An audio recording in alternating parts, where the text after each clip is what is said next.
Converso agora com a Flávia Loss, que já está aqui comigo, ela que é especialista em Relações Internacionais do Instituto Mauá de Tecnologia. Minha querida, seja muito bem-vinda, ela que é professora, inclusive, né, do Instituto. Muito obrigada pela sua companhia aqui nessa quinta-feira pela manhã. Eu quero já começar repercutindo aqui, né, eu vou um pouco de trás para frente. Eu vou começar repercutindo aqui justamente essas falas do presidente Lula, né? Eu até questionei aqui nos bastidores, será que se ele então se reeleger, porque todas as pesquisas estão mostrando caminho para isso, né, de Lula conseguindo, tem um cenário mais favorável para que ele consiga uma reeleição nesse momento? Será então que ele vai manter essa resistência, não voltar mais nesse assunto do acordo caso não seja assinado esse final de semana? Enfim, essa é uma dúvida que eu levantei aqui nos bastidores, que a gente também pode conversar sobre. Mas antes disso, é óbvio, a gente vê um claro posicionamento protecionista quando a gente tem uma fala dessa do presidente da República, justamente porque já tem décadas, né, que esse acordo está sendo discutido, e falar agora em ser prematuro ainda, depois de tantos anos de discussão, eu acho que não convém tanto. Esse é um ponto, ok? A gente precisa, né, também entender esse lado. Mas, por outro lado, uma fala dessa, num time como esse, o que pode representar? É mais positivo ou negativo nesse momento essa pressão que o presidente Lula traz em relação a essa assinatura do acordo sair ou não nesse final de semana? Professora, obrigada pela sua companhia.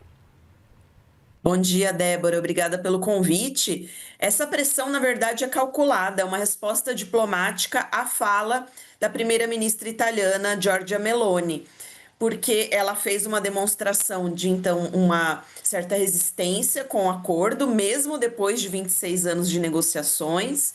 Então, agora é uma resposta do Brasil também pressionando para a assinatura desse acordo no próximo sábado. E isso é importante para sinalizar a nossa posição e, claro, a posição brasileira é respaldada pelo Mercosul. O presidente Lula não daria uma declaração desse porte, uma declaração dura, sem o respaldo dos outros 3 países do Mercosul. Então, a posição conjunta aí do bloco, com o Brasil como responsável, já que estamos à frente da presidência, para justamente forçar uma decisão por parte da União Europeia, já que esse acordo foi negociado longamente, nos mínimos detalhes, a questão tarifária já foi toda fechada, nós cedemos em vários pontos. Então, assim, o que mais falta, né? Porque o Brasil cedeu em vários pontos e não só, reforçou todas as cláusulas ambientais do acordo que foram exigidas pela União Europeia em 2024. Aceitamos a questão das salvaguardas. Essas salvaguardas são muito danosas para nós, para o nosso agronegócio, porque a partir do momento que algum dos países da União Europeia identificaram um crescimento das nossas exportações, eles podem acionar as salvaguardas e cessar as importações, né, por parte dos países europeus. Então, tem ali um gatilho, até 8% a mais de importações, param as importações de mercadorias, commodities do Bloco Sul-Americano.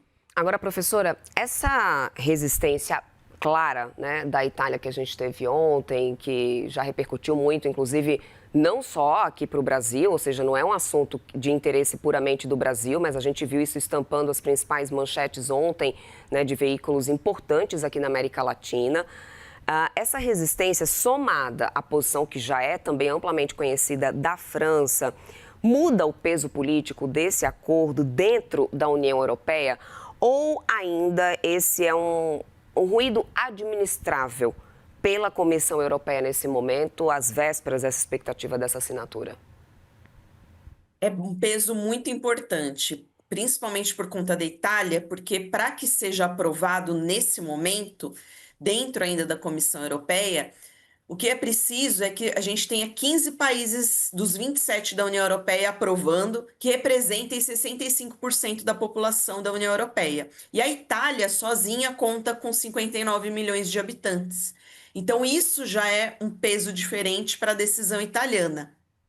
Então, caso a gente não consiga fazer com... A gente não, né? Na verdade, quem vai fazer o peso, de fato, vai ser a Alemanha, com seu peso econômico, que vai pressionar agora a primeira-ministra italiana, Giorgia Meloni. Caso a Alemanha consiga fazer isso, aí nós vamos ter uma mudança de posicionamento. A Itália, historicamente, já mudou várias vezes de opinião em relação a esse acordo. Então, o que se espera é que mude mais uma vez. O que a gente está assistindo agora é o peso do lobby agrícola europeu. muito subsidiado pela política econômica europeia, que basicamente são bilhões de euros que são colocados nos agricultores europeus, porque sozinhos não conseguiriam ter a rentabilidade nem suprir o mercado todo da União Europeia.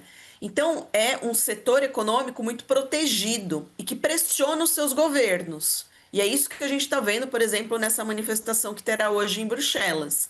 Esses são assuntos domésticos, mas que estão impactando o bloco como um todo e arriscando agora uma posição da União Europeia no sistema internacional, porque esse acordo é importante para o peso da União Europeia nessa guerra tarifária, por exemplo, com os Estados Unidos. E essa é a Assim minha como é próxima importante. pergunta, professora, para você, justamente isso. Porque, assim, até um tempo desse atrás, era uma questão de ter um mercado, né, ali sendo fechado. Seria uma negociação comercial interessante para os dois lados, mas não tinha uma urgência de uma guerra tarifária no cenário.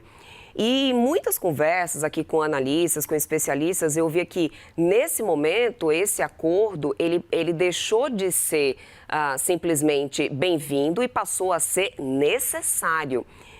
O bloco não entende isso, França, Itália agora, ou seja, até que ponto essa urgência ainda não foi percebida pela própria União Europeia, ou seja, né, o que está em jogo nessa história para que eles não entendam a urgência, até porque isso seria interessante também diante das salvaguardas que foram aprovadas agora, né? Pois é, tem muita coisa em jogo e até entendem o peso que esse acordo teria. O acordo tem três pilares, né? A gente está assistindo agora uma disputa sobre o pilar comercial, mas ele tem um pilar político muito importante e de cooperação também. Além disso, esse acordo é muito importante para que a União Europeia pressione o Mercosul, ou seja, a gente ainda vai sofrer uma pressão dentro desse acordo para que a gente cumpra as normas ambientais dos nossos países aqui, Brasil, Argentina, Uruguai e Paraguai. Então, assim, é um acordo extremamente importante para vários cenários aí da União Europeia, além da questão da guerra tarifária, que a Europa saiu perdendo nas negociações com os Estados Unidos. É importante a gente colocar isso também. Então, entendem a importância, porém, o governo francês, especialmente o Macron, é muito pressionado pelos agricultores. É uma base de votos muito importantes, assim como a Giorgia Meloni na Itália.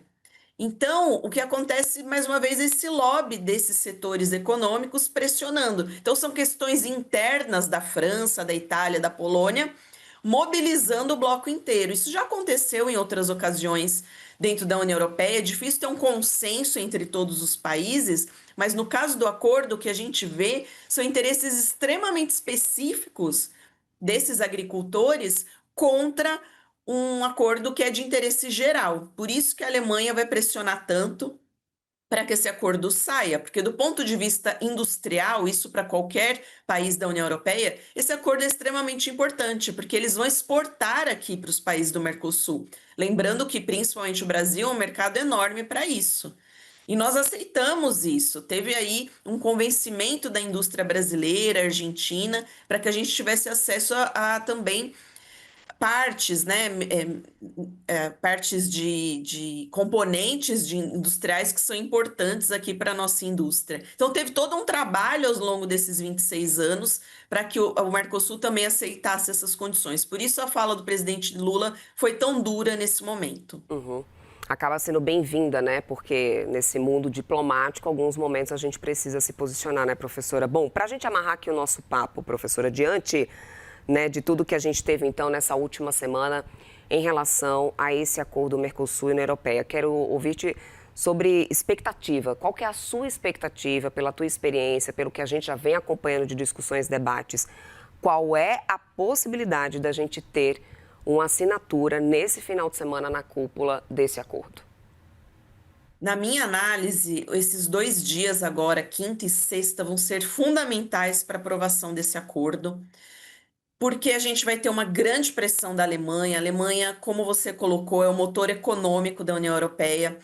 Eu acredito que a Itália será convencida, ou melhor, sofrerá uma enorme pressão para mudar de opinião nesse momento, até porque a declaração da primeira-ministra foi muito infeliz, porque esse acordo é tudo, mas menos prematuro. A gente teve aí 26 anos de negociações. Agora, me preocupa a França. Acho que quem não será pressionada, quem tem uma opinião mais forte, justamente é a França. E aí me preocupa qual será a posição do presidente francês, Emmanuel Macron. Talvez a gente realmente não consiga, porque se ele conseguir o apoio da Itália e da Polônia, aí ele tem a maioria, que são 65%, a maioria qualificada para que esse acordo não passe no Conselho Europeu. A ver nos próximos dias, de fato, como a Alemanha conduzirá esse assunto. E outros países europeus também que são a favor, né? Eles vão ter que colocar muito peso e muita pressão para convencer principalmente a Itália, que se tornou o fiel da balança. É isso, professora Flávia Loz, professora de Relações Internacionais do Instituto Mauá de Tecnologia, conversando aqui com a gente. Expectativa importantíssima para esse final de semana. Próximas atualizações vocês acompanham aqui com a gente. Obrigada pelo papo, professora. Até uma próxima.